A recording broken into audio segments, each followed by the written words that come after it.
Dernièrement, la santé publique a été propulsée au sommet de l'actualité. Parmi les enjeux qui concernent notre santé, il y a aussi la qualité de l'air. C'est des conditions météo qui vont faire qu'on va avoir un smog. Ça rend flou sans arrêt l'ozone de bas niveau, qui est très nocif pour la santé. Un tiers des décès par problème cardiovasculaire sont dus à ces épisodes de smog-là. Oui à l'automobile pour les besoins de tous, mais non à l'automobile comme une finalité en soi. C'est de l'ordre de 2000 personnes de décès prématurés à cause de la pollution de l'air, plus les hospitalisations en surplus aussi. Pour venir chez nous, la pollution, elle arrive en général en majeure partie des Grands Lacs. C'est la circulation prédominante, disons, ouest ou sud-ouest. Autour des Grands Lacs, il y a des quantités importantes de villes, mais de villes industrielles. On peut penser à Milwaukee, on peut penser à Détroit, on peut penser à Chicago. Ça, ces villes-là émettent énormément de pollution. Évidemment que les vents dominants, ça a tendance à se déplacer chez nous. Et ça amène beaucoup de pollution dans l'air. Une ville comme Québec, qui n'est pas très grosse, fait pas mieux que Boston ou que New York. Les niveaux sont comparables. On pense qu'on n'est pas trop pollué, mais on est aussi pollué que les autres, dans le fond. Imaginons par exemple qu'une maladie X atteint 1 de la population. C'est bien peu.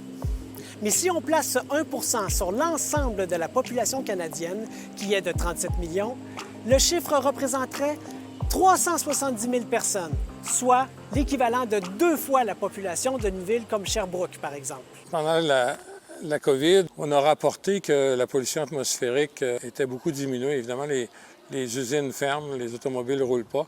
Et puis, moi, j'ai regardé pour le Québec, dans le fond, à partir du 15 mars jusqu'au 15 mai à peu près, là, quand ça a commencé à se déconfiner, on a eu 0 alerte de smog. Et donc, on a diminué tout probablement notre mortalité cardiovasculaire. Moi, j'ai estimé ça à peu près entre 150 et 200 décès de moins pendant le confinement. Les données de la Ville de Montréal le confirment. Pendant le confinement, les polluants ont diminué de moitié par rapport à la même période en 2019. Au niveau de l'île de Montréal, on a 13 stations de mesure au jour d'aujourd'hui réparties sur l'île qui vont permettre de mesurer la pollution de l'air, par exemple en site trafic, en site urbain, site industriel. Ces différents polluants-là, on va les mesurer en continu dans nos stations via des analyseurs qui fonctionnent 7 jours sur 7, 24 heures sur 24. Bien sûr, tout n'est pas noir ou blanc. Les énergies fossiles, comme le pétrole ou le charbon, ont permis à notre société de s'enrichir, de se moderniser et même de se maintenir en bonne santé. Par contre, avec l'accroissement de la densité de population dans les villes, le nombre de voitures explose. En 2000, on avait environ 3,4 millions d'automobiles sur les routes. Donc, en 2019, on était environ 4,8 millions de véhicules. Si on veut ventiler, en fait, par type de véhicule, donc les véhicules de promenade ont augmenté, en fait, de 2000 à 2019 d'environ 7 %. Par contre, de l'autre côté, c'est majeur du côté des camions légers. On avait environ 800 000 camions légers sur les routes au tournant des années 2000. Et là, aujourd'hui, c'est une hausse de 60 % des camions légers qu'on observe depuis l'année 2000. C'est énorme. Naturellement, la pollution atmosphérique est dommageable, mais lorsqu'on la conjugue à une maladie préexistante, comme cardiovasculaire ou une maladie pulmonaire, c'est un mélange assez dangereux.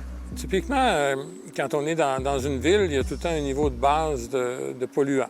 Quelqu'un qui a déjà un problème cardiaque, là, qui fait du cholestérol, qui a les artères un peu bouchées, sans être malade, là, bien, une situation comme ça peut être assez pour lui causer un trouble du rythme cardiaque, une contraction des artères, et ça mène à un infarctus, ça peut mener à un décès. Quand on l'enlève, c'est des coûts pour le système de santé qui disparaissent complètement. Alors, moins d'infarctus, moins de problèmes respiratoires, moins d'asthme.